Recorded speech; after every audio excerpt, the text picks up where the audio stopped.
आज के इस क्लास में मैं आप सभी को क्लास 12th का जियोग्राफी यानी कि भूगोल का 35 ऐसे वीवीआई ऑब्जेक्टिव क्वेश्चंस बताने वाला हूं जो आप सभी के फाइनल बोर्ड एग्जाम में इस साल पूछे जाएंगे।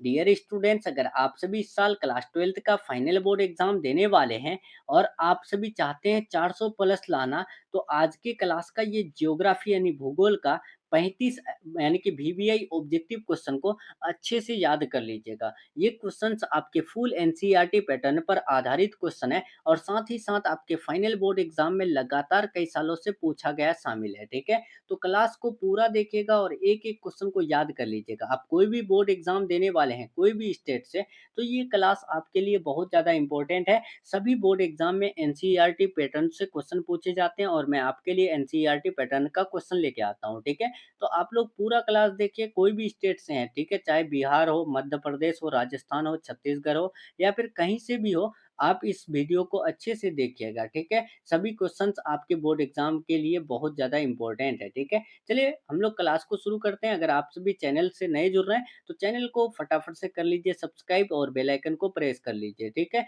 चलिए हम लोग यहाँ देखते हैं। पहला नंबर, आंसर पता है तो ईमानदारी से हर एक क्वेश्चन का आंसर देते चलिए हर दिन की तरह। ठीक है, पहला नंबर क्वेश्चन देखिए, पूछा गया है निम्नलिखित में से कौन एक खरीफ फसल है? इनमें से खरीफ फसल कौन है? क्या गेहूं, चावल, जौ या चना? तो खरीफ फसल आपको पता है इनमें से कौन, यानी कि चावल हो जाएगा। ठीक है, राइट आंसर ऑप्शन नंबर एक का बी हो जाएगा। ठीक है, नेक्स्ट क्वेश्चन की तरफ बढ़ते हैं डियर स्टूडेंट्स। दूसरा नंबर देखते हैं। ठीक है, दूसरा नंबर क्वेश्चन देखिए आपके स्क्रीन में कि मानव विकास सूचकांक को किस अंतरराष्ट्रीय संस्था द्वारा प्रकाशित किया जाता है? देखिए, मानव विकास सूचकांक, ठीक है, इसको जो है कौन से अंतर्राष्ट्रीय संस्था द्वारा प्रकाशित किया जाता है, पब्लिश किया जाता है? तो याद रखिएगा, दो का राइट आंसर बी हो जाएगा, यूएनडीपी के द्वारा। ठीक है, नेक्स्ट क्वेश्चन की तरफ बढ़ते हैं। तीसरा नंबर क्वेश्चन देखिए, उत्तम आशा अंतरिक्ष यानी समुद्री मार्ग किस महाद्वीप के पास है? उत्तम आशा अंतरिक्ष, ठीक है, जिसको इंग्लिश में कहते हैं कैप ऑफ गुड होप। ठीक है,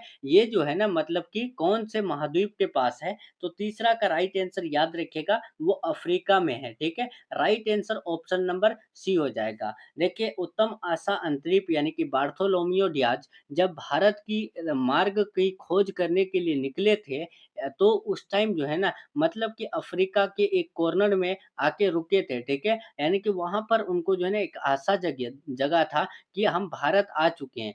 अन्य यानी कि वो जो है ना भारत तो आए नहीं थे, लेकिन वहां पर जब उनको स्थल दिखा, ठीक है, देखिए, सबसे पहले यानी कि वो भारत की खोज करने के लिए निकले निकले तो पानी ही पानी से। ठीक है, कौन-सा जहाज लेकर के निकले थे? 1488 में कैरावल जहाज लेकर के निकले थे। ठीक है, जब निकले तो उनको जो है ना, मतलब समुद्र ही समुद्र दिख रहा था। ठीक है, देखने के बाद क्या हुआ कि अचानक से एक यानी कि अफ्रीका का कॉर्नर में जाकर के स्थल दिखा और उस स्थल में वो वहाँ पर उनको एक आशा जगा कि हम जो है ना भारत की खोज कर लिए हैं, मतलब कि भारत का रास्ता खोज चुके हैं। ठीक है, लेकिन वो अफ्रीका के पास आकर के रुके थे, तो वहाँ पर जब आशा जगा तो इस बिंदु का नाम रखा गया क्या? उत्तम आशा अंतरिक्ष। ठीक है, और ये बात ध्यान रखिएगा कि ये कौन से महाद्वीप के पास है? तो वो अफ्रीका में है। ठीक है, ये बात ध्यान रखिएगा। नेक्स्ट क्वेश्चन की तरफ बढ़ते हैं। चौथा नंबर क्वेश्चन पूछा गया है, पशुपालन किस आर्थिक क्रियाकलाप से संबंधित है? तो पशुपालन जो संबंधित है वो प्राथमिक से संबंधित है। राइट आंसर 4 का ए बिल्कुल राइट हो जाएगा। नेक्स्ट बढ़ते हैं 5 नंबर, वृहद ट्रंक मार्ग को किस नाम से जाना जाता है? वृहद ट्रंक मार्ग को जो नाम से जाना जाता है वो कौन सा नाम? तो 5 का याद रखिएगा, वो NH-19 के नाम से जाना जाता है। ओके, नेक्स्ट बढ़ते हैं 6 नंबर क्वेश्चन। ये सब क्वेश्चन आपके बोर्ड एग्जाम के लिए काफी ज्यादा महत्वपूर्ण है, आप लोग याद कर लीजिए। 6 नंबर देखिए, भारत में जनसंख्या विस्फोट की अवधि किस दशक को माना जाता है? भारत में जनसंख्या विस्फोट की अवधि जो माना जाता है वो कौन से दशक को माना जाता है? तो 6 का राइट आंसर याद रखिएगा, 1951 से 81 को जनसंख्या विस्फोट की अवधि माना जाता है। ठीक है, नेक्स्ट 7 नंबर क्वेश्चन देखिए, निम्नलिखित में से कौन सा उद्योग कच्चे माल के स्रोत के समीप स्थापित होता है? तो याद रखिएगा, इसका राइट आंसर 7 का यानी डी हो जाएगा। ये सभी चीनी उद्योग भी कच्चे माल में आते हैं, पेट्रोलियम शोधनशाला, लौह इस्पात उद्योग, ये तीनों जो है ना कच्चे माल के यानी के अंतर्गत आते हैं। नेक्स्ट बढ़ते हैं, यहाँ पर पूछा गया डियर स्टूडेंट्स 8 नंबर क्वेश्चन देखिए पूछा क्या गया है, निम्नलिखित में से कौन-सा नगर भारत की इलेक्ट्रॉनिक राजधानी के रूप में जाना जाता है? भारत का इलेक्ट्रॉनिक राजधानी के रूप में कौन-सा नगर जाने जाते हैं? तो वो बेंगलुरु जाने जाते हैं। राइट आंसर यहाँ पर सी बिल्कुल राइट हो जाएगा। चलिए 9 नंबर क्वेश्चन देखेंगे डियर स्टूडेंट्स, यहाँ पूछा क्या गया है कि निम्नलिखित में से कौन-सा पल्ली बस्ती का उदाहरण है? कौन है जो पल्ली बस्ती का उदाहरण है? तो 9 का राइट आंसर याद रखिएगा वो है ढानीपारा। ये जो है ना पल्ली बस्ती का उदाहरण है। चलिए 10 नंबर क्वेश्चन देखेंगे, पनामा नहर किस देश में स्थित है? पनामा नहर जो स्थित है वो कौन से देश में? बहुत ज़्यादा इंपॉर्टेंट क्वेश्चन है ये सब। 10 का याद रखिएगा वो पनामा में है, ठीक है? राइट आंसर बी हो जाएगा। चलिए 11 नंबर देखेंगे, भारत में अभ्रक का सबसे बड़ा उत्पादक राज्य कौन है? अभ्रक का सबसे बड़ा उत्पादक राज्य, तो 11 का राइट आंसर याद रखिएगा वो है आंध्र प्रदेश, ठीक है? राइट आंसर बी बिल्कुल राइट हो जाएगा। चलिए 12 नंबर देखेंगे, रबी की फसल की बुआई किस महीने में की जाती है?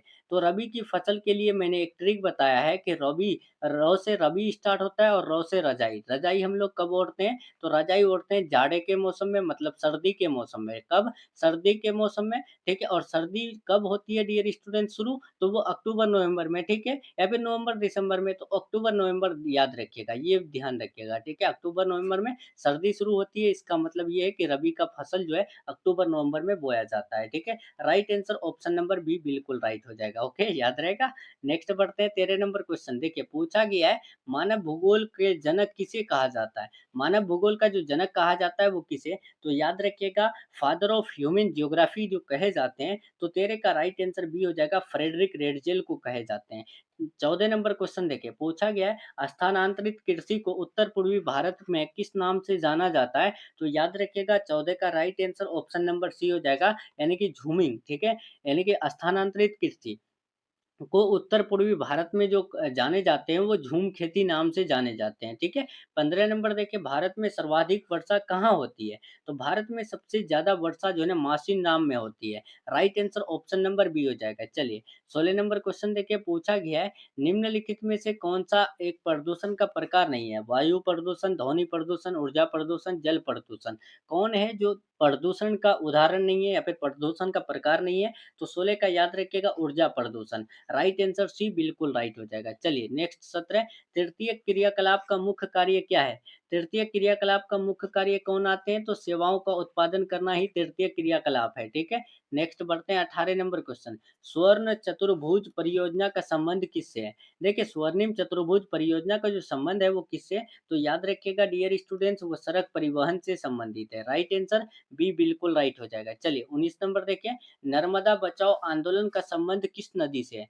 नर्मदा बचाओ आंदोलन का जो संबंध है वो कौन से नदी से? तो डियर स्टूडेंट्स याद रखिएगा नर्मदा से है, ठीक है? राइट आंसर सी बिल्कुल राइट हो जाएगा। चलिए 20 नंबर क्वेश्चन देखेंगे डियर स्टूडेंट्स, यहाँ पूछा गया है, कोलकाता बंदरगाह किस नदी पर स्थित है? देखिए कोलकाता बंदरगाह जो स्थित है वो कौन से नदी? तो याद रखिएगा हुगली नदी पर स्थित है। राइट आंसर 20 का बी बिल्कुल राइट हो जाएगा। चलिए 21 नंबर क्वेश्चन देखेंगे डियर स्टूडेंट्स, यहाँ हमें क्या पूछा गया देख लीजिए कि भारत की 2011 की जनगणना के अनुसार नगरीय जनसंख्या का प्रतिशत कितना है? देखिए 2011 में जो यानी कि जनगणना हुआ था हमारे भारत में, उनके अनुसार आपको बताना है कि भारत में नगरीय जनसंख्या का प्रतिशत कितना था। तो याद रखिएगा इसका राइट आंसर 21 का बी हो जाएगा, लगभग 31%। मतलब ये कि 31% लोग भारत का 2011 के जनगणना के अनुसार नगर यानी कि शहर में रहते थे। बाकी का जो 69% थे, वो 69% गाँव में रहते थे, ग्रामीण थे, ठीक है? ये बात ध्यान रखिएगा। नेक्स्ट बढ़ते हैं, 2011 के बाद वैसे भी जनगणना हुआ नहीं है, ठीक है? 2011 के बाद यानी कि 2021 में होना था जो कि नहीं हुआ है। और आपको पता है कि भारत में जनगणना हर कितने सालों में होते हैं? तो हर 10 सालों में होते हैं। 2011 के बाद 2021 में होना था, लेकिन 2021 में नहीं हुआ क्योंकि उस टाइम कोरोना पीरियड चल रहा था। लेकिन 2021 में नहीं हुआ तो 22-23 में करना था, लेकिन सरकार अभी तक नहीं की है। लेकिन मैं आपको बता दूँ डियर स्टूडेंट्स, ये जो जनगणना अब होने वाला है तो आई थिंक 2031 को ही हो सकता है, ठीक है? नेक्स्ट बढ़ते हैं 22 नंबर क्वेश्चन देखिए पूछा गया है, निम्नलिखित में से कौन-सा एक नगर नहीं है? तो नगर कौन नहीं है? मुंबई, कोलकाता, पटना, गाँव ग्राम। तो गाँव ग्राम नहीं है, ठीक है? राइट आंसर यहाँ पर क्या हो जाएगा? डी हो जाएगा यानी कि घ।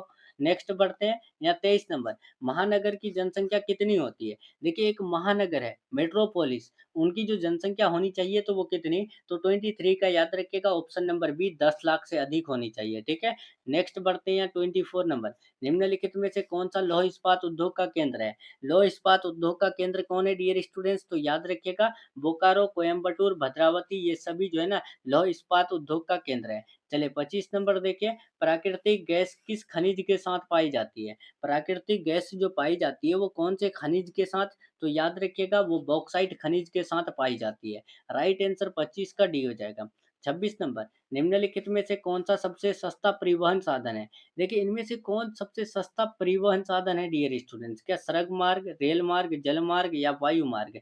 तो यहाँ पर 26 का सबसे सस्ता हो जाएगा कौन? जल मार्ग, ठीक है? नेक्स्ट क्वेश्चन की तरफ बढ़ते हैं, 27 नंबर, अंकलेश्वर क्षेत्र किस खनिज के लिए प्रसिद्ध है? देखिए जो अंकलेश्वर जगह है, वो कौन से क्षेत्र के लिए बहुत ज़्यादा फेमस है? तो 27 का याद रखिएगा पेट्रोलियम के लिए बहुत ज़्यादा फेमस है। चलिए 28 बढ़ते हैं, पूछा गया है एग्रीकल्चर शब्द किस भाषा से लिया गया है?